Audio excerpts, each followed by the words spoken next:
तो कहीं न कहीं हम लोग जात-पात की राजनीति नहीं कर रहे हैं। हम लोग किसी पर आरोप नहीं लगाते हैं कि कोई नक्सली है, क्या है।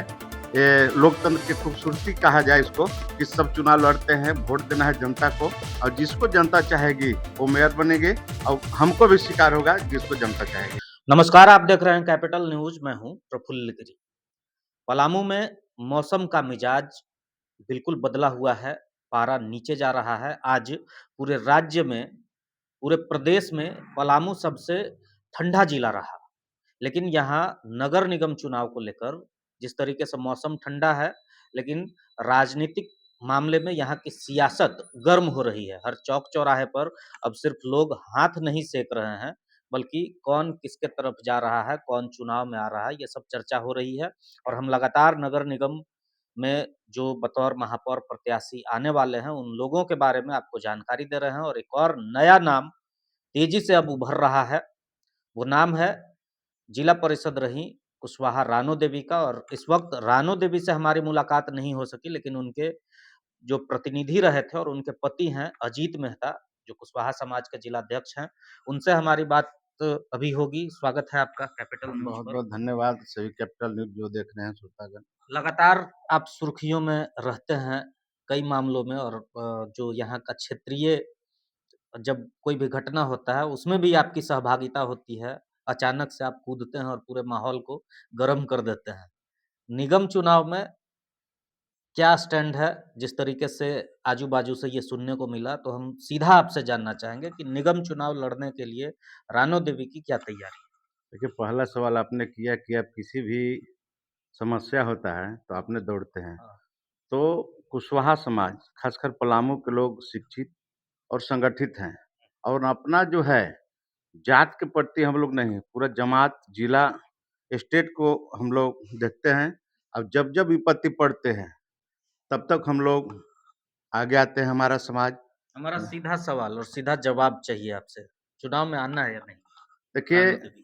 कुशवाहा रानो देवी जो है पहले जिला परिषद रह चुकी है और वो अगले बार वो चुनाव भी लड़ चुकी है।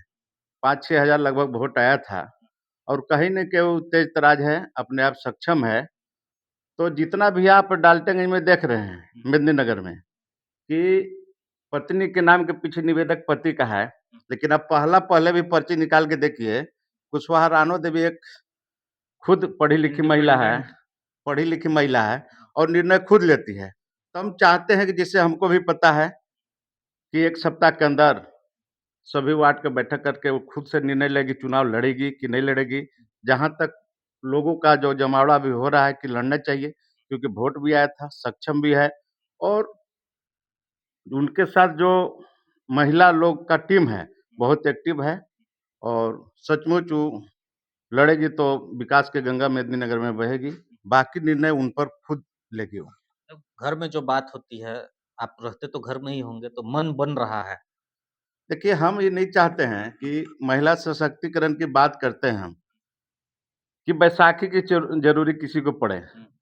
वो अपना निर्णय खुद ले, चुनाव खुद लड़े कब और तक वो सामने आएँगी मीडिया के सामने, जनता के सामने? ये बहुत जल्द 1 सप्ताह के अंदर जो इसका निर्णय आप देख लीजिएगा।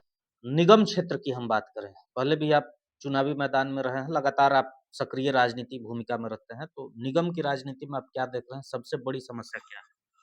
देखिए, जो नगर निगम में ग्रामीण क्षेत्र का जो जोड़ा गया, हुँ, उसके साथ सौतेला व्यवहार किया गया है। क्योंकि अभी मैंने 3 साल के आरटीआई लगाया था। आपके प्रेस के माध्यम से मैंने प्रेस कॉन्फ्रेंस भी किया था।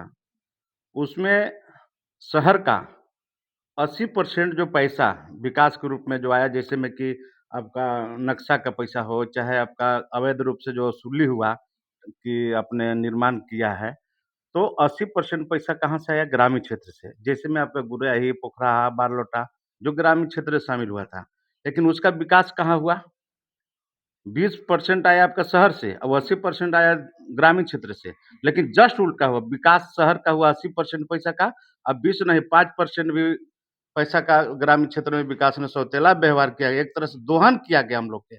किसी तरह के सुविधा ग्रामीण क्षेत्र में नहीं है, इसका हम घोर निंदा करते हैं, बार-बार आवाज़ हम उठाते हैं, कोई सुविधा नहीं है ग्रामीण क्षेत्र में। ये लड़ाई सीधा-सीधी ग्रामीण क्षेत्र और शहर का ही होगा, मजबूती के साथ। मेदिनीनगर की जो समस्या है, जाम का समस्या भी ज़्यादा है। तो कुशवाहा रानो देवी ने हमेशा सवाल प्रशासन से मुख्यमंत्री को भी चिट्ठी लिखी है, विधायक को भी चिट्ठी लिखी थी कि रेणुमा में ब्रिज का निर्माण कराया जाए। उसके अलावा आपने देखे होंगे कि पंचायत चुनाव में भी जो सरकार के द्वारा आरक्षण नहीं दिया गया था, तो पलामू जिला से ही अजीत मेहता के द्वारा पीआईएल दाखिल किया गया था, जो उसी का नतीजा है कि नगर निगम में ओबीसी का कुछ आरक्षण मिला है। हमेशा कहीं न कहीं हम समाज के लिए कुशवाहा रानो देवी, कुशवाहा समाज लड़ते आई है और हमेशा जमात की बात की है। अभी आप देखे होंगे कुछ दिन पहले प्रशासनिक मामला हुआ, उस पर भी हम लोग आए आगे। अभी जो बर्खास्त हुए हैं 251, उसमें भी हम लोग आंदोलन में शरीक हुए हैं और कंधा से कंधा मिला के आंदोलन में हम लोग साथ दे रहे हैं तन मन धन से। तो कहीं न कहीं हम लोग जात-पात की राजनीति नहीं कर रहे हैं। हम लोग किसी पर आरोप नहीं लगाते हैं कि कोई नक्सली है, क्या है। ये लोकतंत्र की खूबसूरती कहा जाए इसको कि सब चुनाव लड़ते हैं, वोट देना है जनता को और जिसको जनता चाहेगी वो मेयर बनेगी और हमको भी स्वीकार होगा जिसको जनता चाहेगी। तो आपने सुना, इशारों में स्पष्ट है कि ग्रामीण वर्सेज़ शहरी सुविधाओं की अगर हम बात करें, तो ये मुख्य एजेंडा होगा, ये मुख्य रणनीति होगी, क्योंकि साफ है कि शहर में कई कैंडिडेट हैं। हम चैनपुर क्षेत्र की अगर बात करें तो मीना गुप्ता वहाँ से उम्मीदवार हैं, और मुख्य मेदिनीनगर शहर में आए तो मेदिनीनगर शहर में कई उम्मीदवार हैं जिनका वोट बैंक जो है आपस में बँट सकता है। सब लोगों का जो केंद्र बिंदु है वो शहर है, और शहर में अरुणा शंकर, पूनम सिंह, जयश्री गुप्ता, मंगल सिंह की वाइफ रिंकू सिंह, और अब एक और नामधारी परिवार से भी हरप्रीत नामधारी जी आ रही हैं, और कई अन्य चेहरे हैं जो चुनावी समर में हैं। और इस पूरे निगम का जो चुनाव है, इसमें कहीं न कहीं राजनीतिक जो सूझबूझ रखने वाले लोग हैं, वो स्पष्ट ये समझ सकते हैं कि अगर ग्रामीण क्षेत्र को केंद्रित किया जाए, तो चाहे वो पोखराहा का इलाका हो, सिंगरा का इलाका हो, रेड़मा का ग्रामीण क्षेत्र हो, बारालोटा का ग्रामीण क्षेत्र हो, तो निश्चित तौर पर इस चुनाव को साधने की तैयारी है। और हालाँकि 1 सप्ताह बाद ये स्पष्ट हो पाएगा, लेकिन इतना तय है कि कुशवाहा रानो देवी भी इस चुनावी समर में आ सकती हैं।